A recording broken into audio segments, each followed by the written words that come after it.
International Lab Facility. Student-led startups. Great academic exposure. KL. Deemed to be university.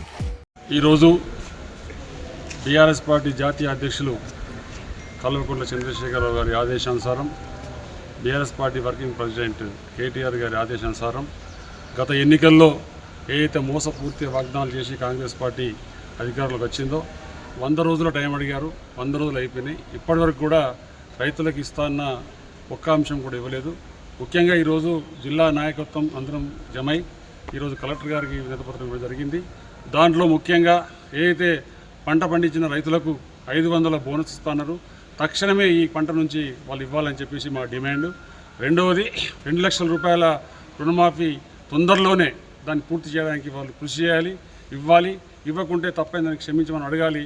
అలాగే మూడవది, మరి ఏదైతే మొన్న అకాల వర్షాలకు నీళ్ళు లేక ఎండిపోయిన పంటలకు 25,000 రూపాయల చొప్పున ఎకరానికి ఇవ్వాలని బీఆర్ఎస్ పార్టీ తను డిమాండ్ చేస్తున్నది. కాబట్టి ఇలాంటి మోసపూరిత వాగ్దానాలను తప్పకుండా నెరవేరాలి. లేకుంటే రానున్న రోజుల్లో బీఆర్ఎస్ పార్టీ కేసీఆర్ గారి నాయకత్వంలో మరి వారిని నిలదీసి అడుగడుగునా వారిని ప్రజల పక్షాన ఉండి పోరాడతాం. అలాగే రైతు బంధు ఏదైతే ఉందో ఇంకా కొందరికి రాలేదు, వారికి కూడా తక్షణమే చెల్లించాలని చెప్పేసి కోరుతూ ఈరోజు కలెక్టర్ గారికి విజ్ఞాపన పత్రం ఇవ్వడం జరిగింది.